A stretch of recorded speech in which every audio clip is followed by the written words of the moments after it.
नमस्कार। उम्मीद है कि जहां भी आप होंगे ठंड आपको लग रही होगी, लेकिन इस खबर को सुनिएगा तो उसके बाद थोड़ा गर्मी बढ़ जाएगा। चादर में हो, तकिया में हो, कहीं भी हो आप, गर्मी बढ़ेगी, इस बात की गारंटी है। बिहार की राजनीति को आप बहुत ध्यान से देख रहे हैं, आप भारत लाइव को फॉलो कर रहे हैं, आप देख रहे हैं किस तरीके से लगातार जो जदयू के नेता हैं वो विभिन्न मुद्दों पर भाजपा के समक्ष अपना एकदम एजेंडा स्पष्ट रख रहे हैं। वहीं भाजपा भी पहले तो चुप थी, लेकिन अब बहुत मुखर होकर बोलने लगी है। और भाजपा के बोलने में चाहे संजय जायसवाल जी का फेसबुक का रुख करके बयान देना हो, या नवल किशोर यादव का सामने आना हो, या कोई भी किसी मंत्री की बात कर सकते हैं, नीरज बबलू भी जिस तरीके से लगातार हमलावर हैं, शब्दों का चयन जो कर रहे हैं, आज सम्राट चौधरी ने भी कहीं ना कहीं पुराना जो तेवर है अपना वापस लाया।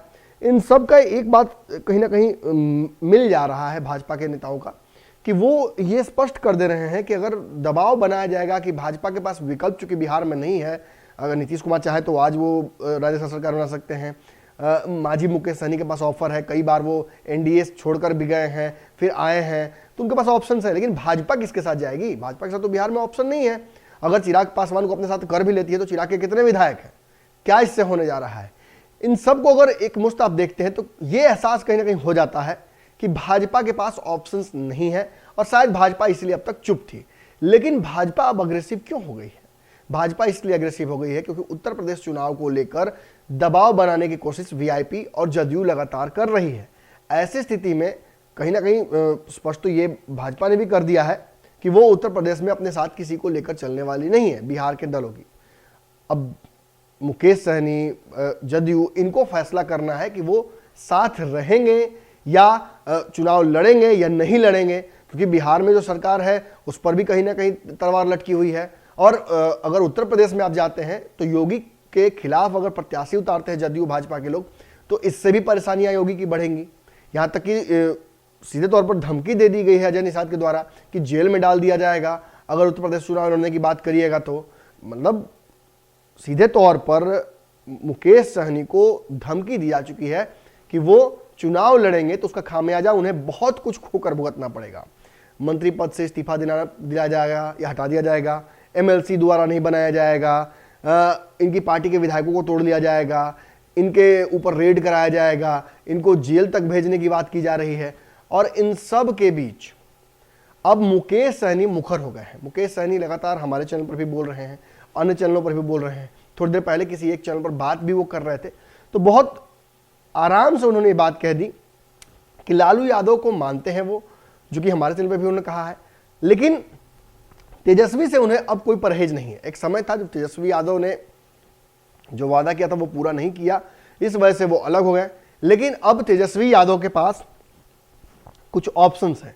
बिहार में जातिगत जनगणना करानी है, भाजपा जिस तरीके से अपने सहयोगियों के साथ व्यवहार कर रही है इससे भी वो नाराज है, और इन सब के कारण उनका भाजपा से मोह भंग हो गया है। अब भाजपा चुनौती दे रही है, बहुत तरह की बात कर रही है, ये बर्दाश्त के बाहर हो रहा है मुकेश सहनी के। तो उन्होंने स्पष्ट कर दिया कि कहीं ना कहीं बिहार में अब विकल्प खोजना पड़ेगा।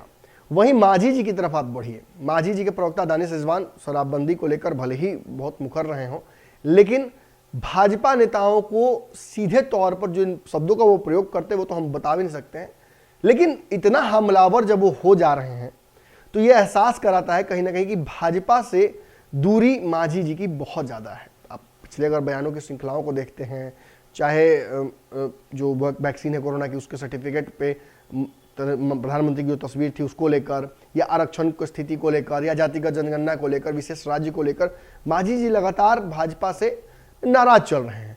भाजपा नेताओं ने कई बार मांझी जी के बयानों के खंडन भी किया है। अभी कुछ दिनों पहले उन्होंने ब्राह्मणों को लेकर एक बयान दिया था जिस पर भी खूब माथापच्ची हुआ था। बिहार भाजपा के एक नेता ने तो हाथ काटने तक की बात कह दी थी। इन सब के बीच मुकेश सहनी और मांझी को अगर आप फिलहाल आज पिछले अगर 10 दिनों की इधर की बात कर ले, अगर आप उनकी राजनीति और उनके बयानों को देखते हैं तो एक बात स्पष्ट समझ में आ रही है कि अब इन दोनों ने मन बना लिया है कि नीतीश कुमार और भाजपा के रिश्तों को तोड़ कर रहेंगे। देखिए, प्रथम दृष्टया ये दिख सकता है कि एमएलसी चुनाव के सीटों को लिए दबाव बनाया जा रहा है, लेकिन ये दबाव केवल भाजपा पर नहीं बनाया जाएगा। अगर सीटों की बात की जाए तो कहीं ना कहीं नीतीश कुमार पर भी दबाव बनाने की कोशिश की जाएगी। लेकिन ये स्पष्ट दिख रहा है कि उत्तर प्रदेश चुनाव हो या जिन जिन मुद्दों की हम बात लगातार कर रहे हैं, मुकेश सहनी हो या मांझी हो, ये दबाव बना रहे हैं भाजपा पर। और इतना ही नहीं, आपको याद होगा जब सरकार बनी थी उस वक्त भी बड़ा, क्योंकि जो बहुमत का मार्जिन था वो बहुत क्लोज था, तो ऐसी स्थिति में लालू यादव की भी आपको बातें याद आई होंगी, कैसे उन्होंने मांझी, मुकेश सहनी के लगातार जो विधायक हैं उनको संपर्क करने की कोशिश की। अब खबर ये भी आ रही है कि बिहार में मांझी जी के विधायकों को, मुकेश सहनी के विधायकों को, यहाँ तक कि जदयू के विधायकों को भाजपा अपने पाले में करने की शुरुआत कर चुकी है, उनसे बातचीत कर रही है, उन्हें तोड़ने की कोशिश कर रही है। ऐसी स्थिति में भाजपा अपना कहीं ना कहीं बैकअप बना रही है। वो भी सोच रही है कि अगर नीतीश रातों रात अलग हो जाते हैं या राजग साथ चले जाते हैं तो ऐसी स्थिति में हम क्या करेंगे। तो इन सभी राजनीति को देखते हुए और लालू यादव द्वारा दिए गए पुराने ऑफर को एज इट इज जो रखे हुए मांझी और मुकेश सहनी, लग रहा है कि इस समीकरण को साधने की तैयारी अब मांझी और मुकेश सहनी ने कर लिया है। समझ में आ चुका है कि मंत्री पद रहते हुए भी बहुत ताकत मिल नहीं रही है। सरकार अगर या तो नीतीश कुमार चला रहे हैं या भाजपा चला रही है, डिपेंड करता है कि कौन किस वक्त कितनी ताकत में है, कितनी प्रचंडता में है। धीरे धीरे नीतीश कुमार ने अपनी ताकत बढ़ाई है, तो नीतीश कुमार को लगता है कि यही वो समय है जिस समय वो भाजपा को बहुत कुछ बोल सकते हैं। आप ऐसे भी देख सकते हैं नीतीश कुमार की चुप्पी लगातार बनी हुई है, नीतीश कुछ बोल ही नहीं रहे हैं। उनके प्रवक्ता जरूर डिफेंड कर रहे हैं विभिन्न मुद्दों पर, पार्टी को लगातार नेता बोल रहे हैं, लेकिन नीतीश कुमार जी की चुप्पी लगातार बनी हुई है। ये कहीं ना कहीं भाजपा को भी एक साइलेंट ट्रीटमेंट दिया जा रहा है। लेकिन ये सब कुछ डिपेंड करता है बिहार सरकार के दो छोटे दलों पर, जो कि छोटे जरूर हैं लेकिन इस सरकार के लिए बहुत महत्वपूर्ण है।